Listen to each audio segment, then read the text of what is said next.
Hi friends, welcome back to my channel Be Technical. In this session we are going to cover our next interesting toolbar from Sketch Workbench, and that is Transformation Toolbar.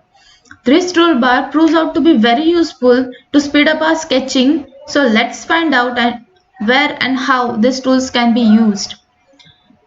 This toolbar is the fourth sub toolbar in the Operation toolbar, so let's drag it out. So this is the fourth toolbar. You can see here we have now the transformation toolbar separately.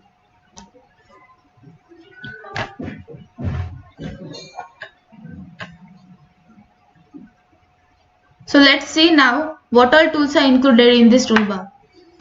First is the mirror tool, second is symmetry, third is translate, fourth is rotate, fifth is scale, and now last is the offset. So let's see all these tools one by one. I will also show you some tricks to use these tools. Our first tool is the mirror tool. You can see here it is showing its name when I point it out. So friends, I have one sketch ready here on the left hand side of this axis. So I want this same sketch on the right hand side as well. So in this case I will use the mirror tool. Now let's see how we can use it. You can either select the elements to be mirrored first, or you can also select them afterwards. I will select them first now and show you how it works. I have selected the geometry. Now I will click on the mirror tool and now I will select the central axis around which I want the mirror. So I am selecting it. Now you can see here a similar mirror object has been created here. It has also carried all the constraints with it. It is fully constrained. Now friends, I will show you how we can use it after selecting the tool. So first I will select the mirror tool. Now I will drag and select the whole geometry which I want to mirror. And after this, I will select the central axis here. And now you can see the results. The results are same, but there are two methods. You can choose any one of them. Now I will show you one more example. In the first example, the geometry was already constrained. Now the geometry is not constrained. What we can do in this case is that first we can mirror and afterwards we can give the constraints. So let's see how we can do it. So now I am selecting the geometries. So you can see I have selected the whole geometry. Now I will select the mirror tool and I will mirror this geometry around this axis. Yes, now you can see that the geometry is mirrored and we have got our required geometry, and now we will start constraining. So now I can give dimensions from this end to this end.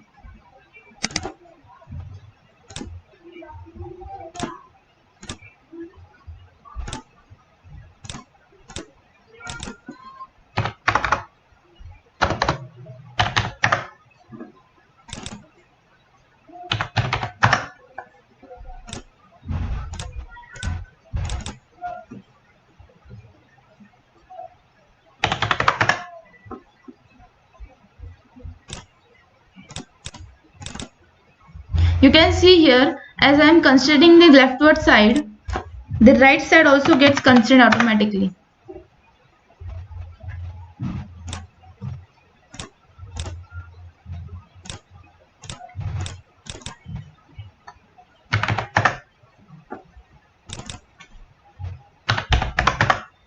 Yes, we are done with the geometry. Now the second tool in this toolbar is symmetry. This tool is a bit similar to mirror tool, but the major difference is that the initial geometry which we use to create the symmetry gets deleted. Now I will show you some examples. I will take two rectangles here on the left hand side, and to show you the difference clearly, I will use mirror tool on my first. So I am using mirror tool on my first rectangle, I will select the object, I will select the axis, I got the result. Now I will use symmetry tool on my second rectangle. So I am selecting the rectangle, I will select the symmetry axis. Now you can see in mirror the initial as well as the mirrored object remains as it is, and we get the result as the both the elements. In symmetry, the initial object gets deleted. Now as in mirror object, when we mirror, all the geometry constraints and dimensional constraints remain as it is. Now in symmetry, let's see what happens.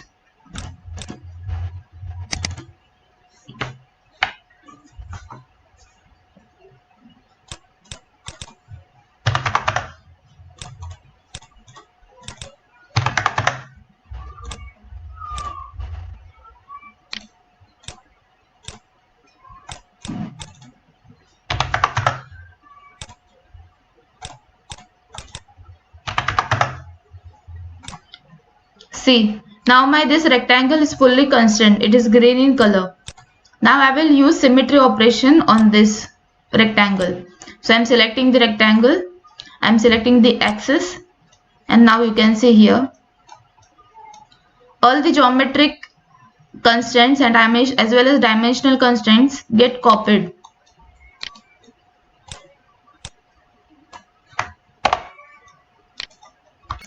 A third tool is translate. Translate has two uses. First one is you can use it to move your geometry from one position to another position, and the second use is that you can create multiple copies of any geometry. So let's start with the first use. I will click here on the translate and you will get this window here. So now I want to move my this circle from this original position to this position. I have taken one point in this space and I want to move the circle to here. I will select the circle. I will click on the center point, and now while doing this, you can see here the duplicate mode is off. I will just go and click on the center where I want to move my circle. This is the result. The initial circle, the position was here, and now I have moved the circle from here to here. So this is how you can use this translate tool to move your geometry from one place to another place. Now I will show you how to create multiple geometries with this tool. I will click on the translate. Now while creating multiple copies, I will have to keep the duplicate mode on. I want 4 copies of my circle. I will select my circle. I will click on the center.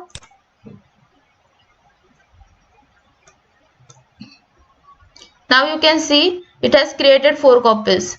But at what distance you want to place it, you can see that as you move your cursor, the values here, the length values changes. So I will click here. We have got 4 copies. I will show you one more example. I will take one more circle here. I will constrain it.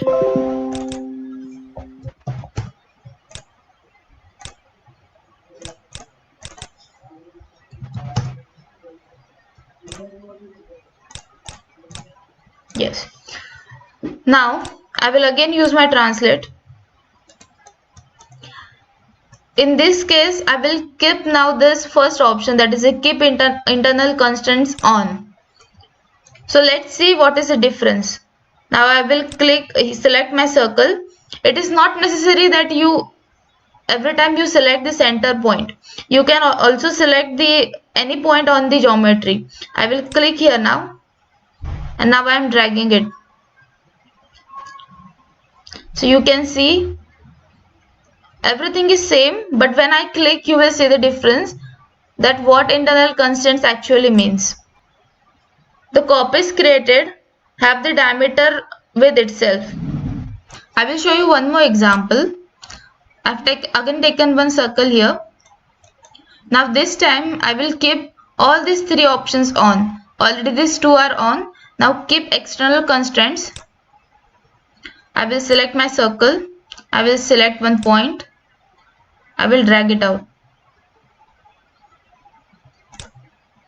Now you can see here, this copies has carried with them all the dimensions. But these dimensions are in reference form. You can easily right click and keep on the driving option to make them permanent.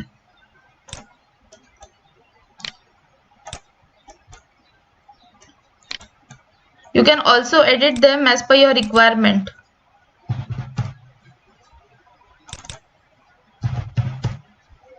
See, isn't it quite easy?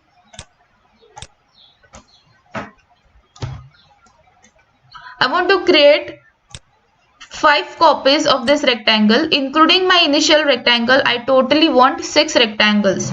Now what I will do is, I will select the tool. I will select my rectangle. Now I want to keep my internal as well as external constraints intact with all my copies. So I will keep these two options on, and at the same time I also want to maintain the distance between the rectangles. So I want total 6 rectangles. So I want now 5 copies of this rectangle. I will select one point, that is, I will select this vertex point and I will drag it out. Now you can see as I move, the length is changing. I want the distance between two rectangles, that is in edge to edge distance, to be 10. What I will do is, I will on my snap mode. When I on my snap mode, you have option that I will right click here on the value, and now you have here change step. When you click on the change step, you have here options like 20 mm, 5 mm, 1 mm. You can also change this step. I will change this step as new one, and here I have got one dialog box. I will click here and I will change it as 10. When I click OK, you can see the value will change in the range of 10, like 10, 20, 30, 40, 50. Now it is easy for you to control the length. I want the distance between two rectangles to be 10. So initially my length is 12 and I want 10. So 10 plus 12, it becomes 22. So now I will change my step as 22. Okay. Now here I will get my first step as 22. When I click here, you can see my the rectangle copies has carried with them all the constraints, and distance, if I go and check the distance between two rectangles, it will be 10. See, you can always go and change the reference dimensions into driving.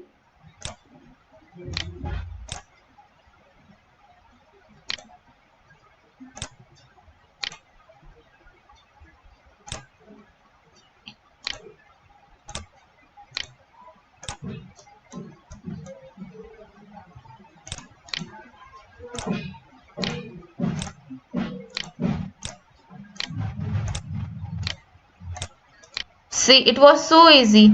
Our whole geometry got fully constrained. Our next tool is rotate tool. This tool is used to rotate any geometry around a center point. This tool also can be used to move the position of the geometry around a center point. Now let's see how to use rotate tool. When I click on the rotate tool, one dialog box gets displayed here. You can see here. Now initially I will show how to move the position of the geometry around a center point. So to move the geometry, I will just off the duplicate mode. So now I will firstly select the geometry. I will select now the center point around which I want to rotate that geometry, and I will click here. Then you can see the geometry moving.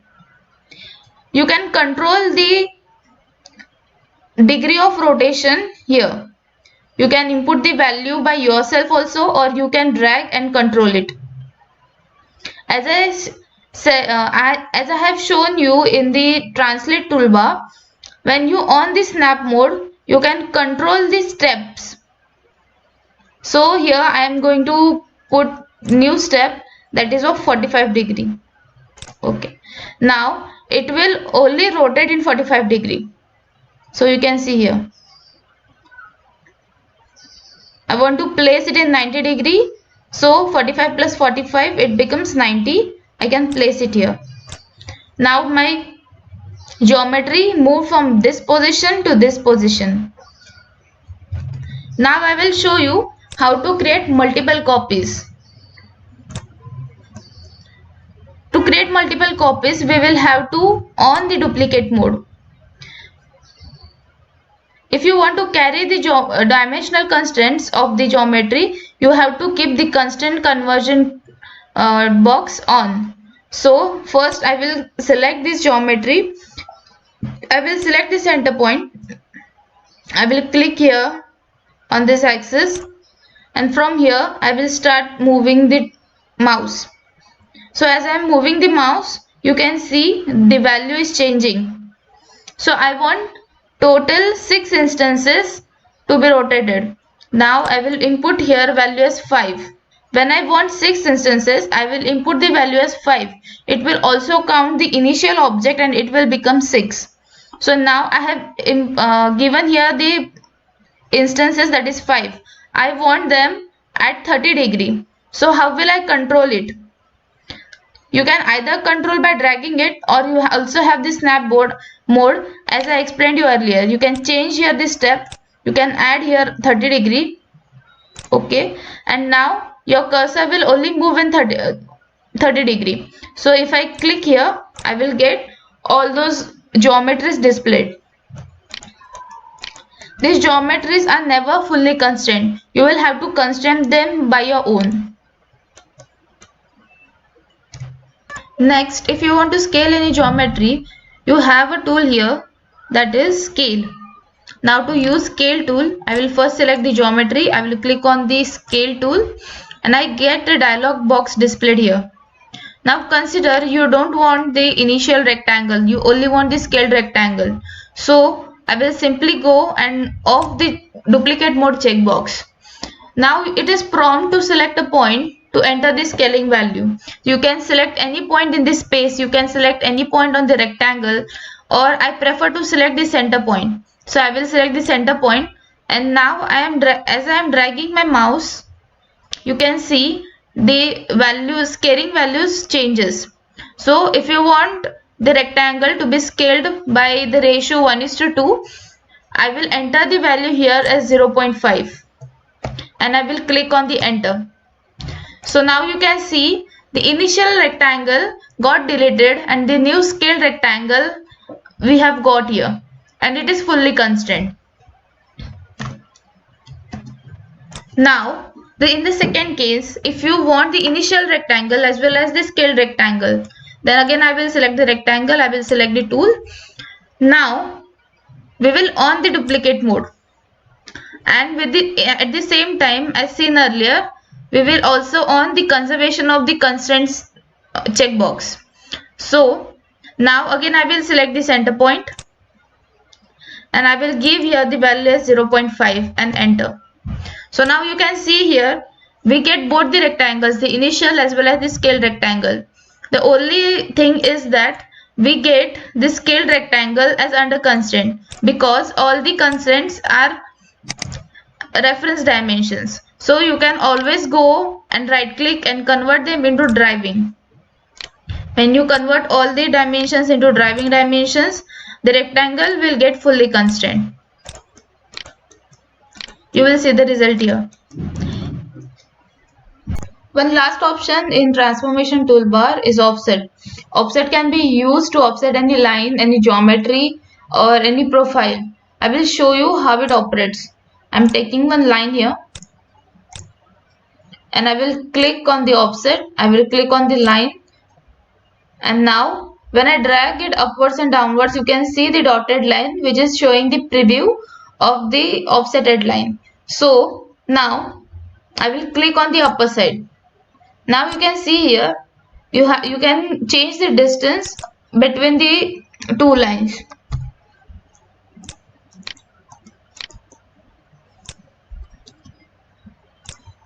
Now if you observe, when I click on the offset, the sketch tools toolbar expands. You get here four additional options. First is no propagation, tangent propagation, point propagation, and both side offset. Now with one example, I will explain you all these 4 buttons. So now let's start. First, by default, no propagation button is on. Now when I go and select the offset tool, I will click on the line, and now I will click outside the profile. You can see only the selected line got offsetted. I can change the distance, offset distance here. You can see. Now I will go and again select the offset tool, and I will select the second tool, that is tangent propagation. For tangent propagation, we will require at least two tangential lines. So now I will create one corner here. Now I will select the offset. I will select the second button, that is of tangent propagation. Now I will select on this line.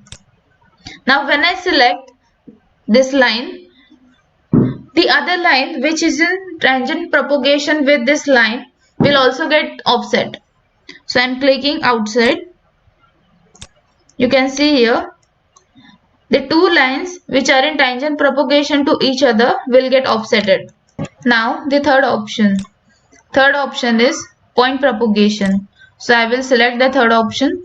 Now you don't need any corner or any fillet in between two lines or any tangent propagation to use this point propagation. So all the lines and arcs which are in contact with the selected line will get offset. So now you can see I selected the downward line, horizontal line, and the whole profile got selected. Now as I drag it, it is showing the preview of the offset. I will click inside and you get the offset profile. In this case, you don't get any constraints on the profile. Now last, that is the both side offset. For this, I will take another profile. I will take one circle here.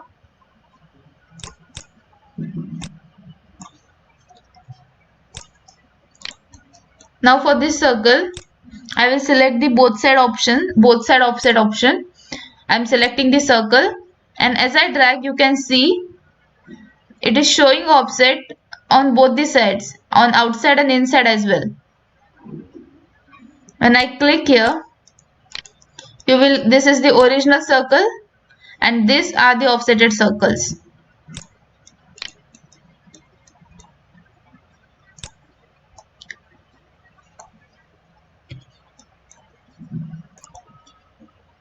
You can also get multiple offsets at once. So when you select the object to offset, you get one additional options to enter instances here in the sketch tools toolbar. So when you enter here instances and you click here, 1 2 3 4 5, I had entered there 5 instances and I have got here 5 instances. So friends, we are done with this session. If you have any doubts, let me know in the comment section below. Do like, share and subscribe to our channel, and also don't forget to click on the bell icon for the latest update.